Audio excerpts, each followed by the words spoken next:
It was such a nice cave. At least I think it was the same cave.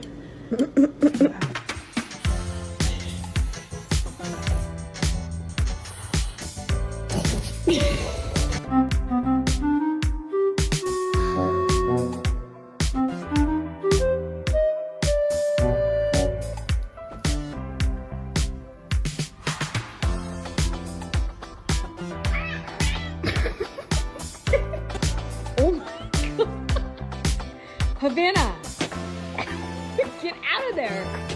Get out.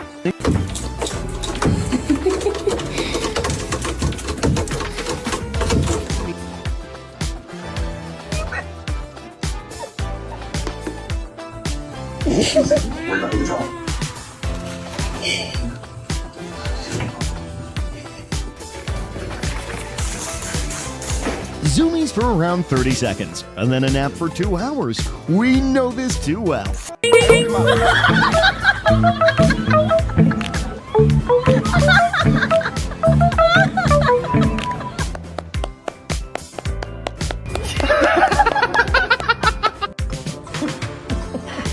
His face is like, can't have a peaceful day in this house when this dude's right behind my back. So Frenchy. Such a big bat. No! Stitches, stitches. Ooh.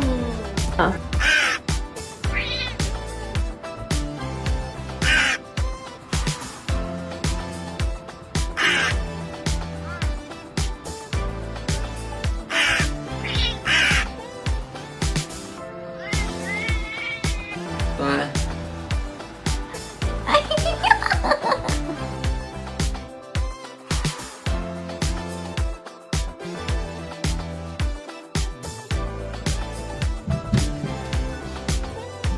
Jaguars can adapt to almost any environment, from dense rainforests to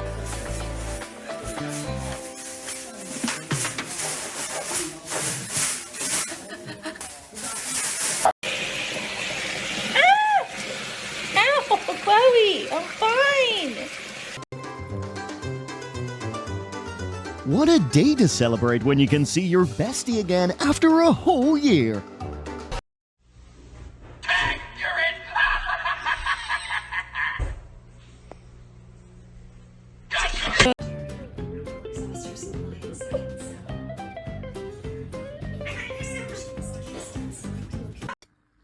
No, hey.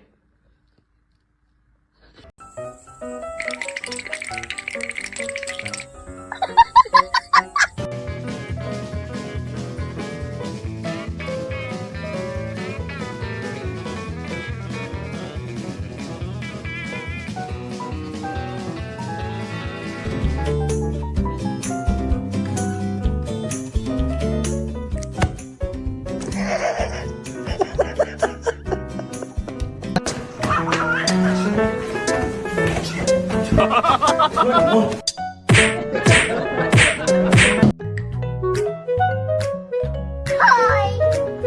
Good morning.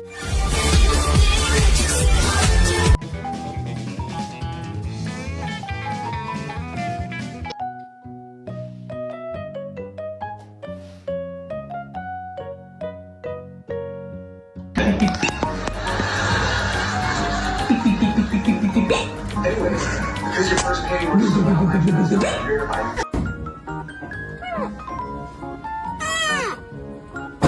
Don't touch her. Don't do it. Don't touch your sister. Leave her alone. Jonesy. Ripley.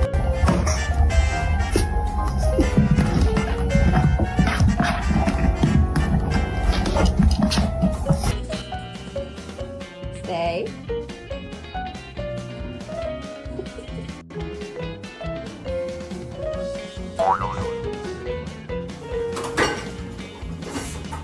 Hey, Zelda.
just wants to rotate.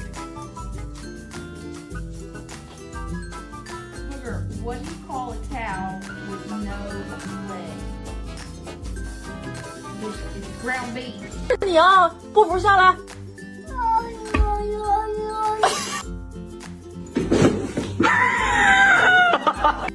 Hello, who did this? Who did this? Hey friends! So glad you're here. Let's see what the animals got.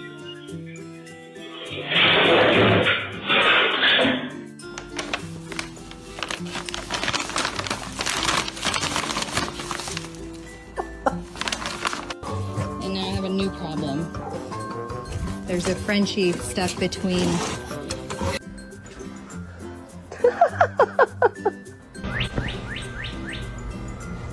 Reggie, don't eat him.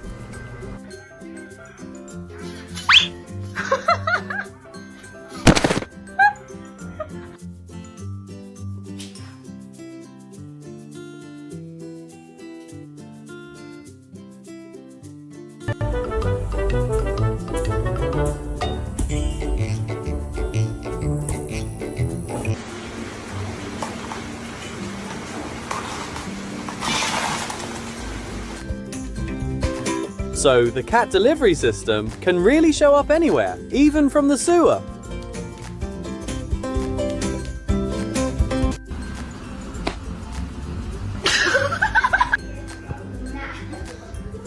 ¿Qué hiciste vos ahí? Yes, monkey. Wow.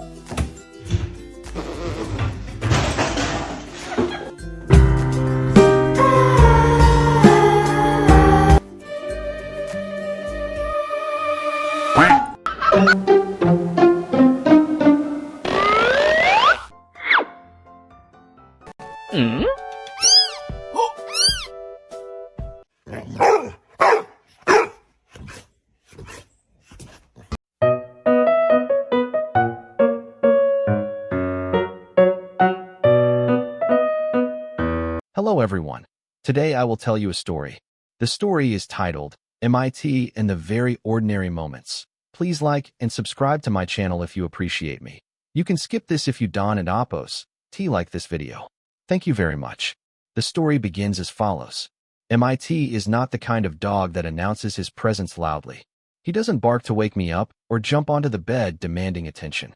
Most mornings, I only realize he's there when I sit up and see him already awake, lying quietly near the door, his tail giving a small, polite wag. Our mornings are slow. I brush my teeth while MIT sits nearby, watching the mirror like it's a strange window into another world. Sometimes he tilts his head when I make a face full of toothpaste foam. Sometimes he just waits. He doesn't rush me. He doesn't seem impatient. He simply exists in the same space, as if that alone is enough. When I pour coffee, MIT follows the sound of the cup touching the table. He doesn't beg. He just sits close, resting his chin on my foot, warm and solid. I used to think dogs were always expecting something: food, walks, play. MIT taught me otherwise. Some moments, he just wants to be near. On days when I'm running late, MIT notices before I do. My movements get sharper. My breathing gets faster. He doesn't panic. He walks closer, brushing his side gently against my leg, grounding me without trying. That simple touch often slows me down more effectively than any reminder on my phone. When we finally step outside, the world wakes up with us. MIT stops to smell the same tree every morning, as if checking whether it's still there. He listens to birds like he understands their language. I used to tug the leash, impatient. Now I wait. Those few seconds of stillness feel like a lesson I didn't know I needed. MIT doesn't make mornings special in a dramatic way. He makes them honest, quiet, real, and somehow, that makes them easier to face. Afternoons are where MIT truly shines. Not because anything exciting happens, but because nothing does. I work from home most days. The room fills with keyboard clicks, notification sounds, and occasional sighs I don't even notice anymore. MIT lies under the table, curled into himself like a soft comma in the sentence of my day. Sometimes I forget he's there until I stretch my legs and feel his warmth. He opens one eye, checks if everything is still okay, and closes it again. That trust, So complete, so unguarded, still amazes me. When stress builds, it doesn't explode. It leaks. It leaks into my shoulders, my jaw, my thoughts. MIT senses it before I name it. He stands up slowly, stretches in that exaggerated dog way, and places his head on my knee. No instructions. No judgment. Just presence. On particularly heavy days, I sit on the floor. MIT joins me immediately, leaning his full weight against my side. Dogs don't understand deadlines or expectations, but they understand emotion. MIT doesn't try to fix me. He reminds me that being still is allowed. We share snacks in the afternoon sun. I eat fruit. MIT gets his treats. We sit by the window, watching people pass by like a silent movie. He reacts to nothing and everything. Ears twitching, nose moving, tail occasionally thumping. These moments would look boring to anyone else. No photos. No stories worth posting. But they are the moments that quietly hold me together. MIT teaches me that companionship doesn't need constant interaction. Sometimes, it's simply sharing air, light, and time. In the evenings, when the world finally slows down, MIT curls up beside me and sighs. The deep, satisfied sigh of someone who has lived fully, even without doing much. Watching him, I realize something important. MIT doesn't measure life by achievements. He measures it by moments of safety, closeness, and calm. From MIT, I learn lessons that apply far beyond having a dog. He reminds me to be present without always needing a purpose, to listen without trying to solve, to show love not through grand gestures, but through consistency, being there, again and again. In our modern lives, we rush past what matters most. Animals like MIT pull us back into the present. They teach us empathy, patience, and responsibility. Caring for an animal isn't just about feeding or walking them. It's about respecting their emotions, routines, and quiet dignity. If we treat animals with kindness, we learn how to treat people better too. Slow down. Notice small signals. Offer comfort without conditions. Share space without demands. MIT's very ordinary moments remind me that a good life isn't loud or perfect. It's gentle, connected, and shared between humans and animals, learning from each other every single day.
Bye.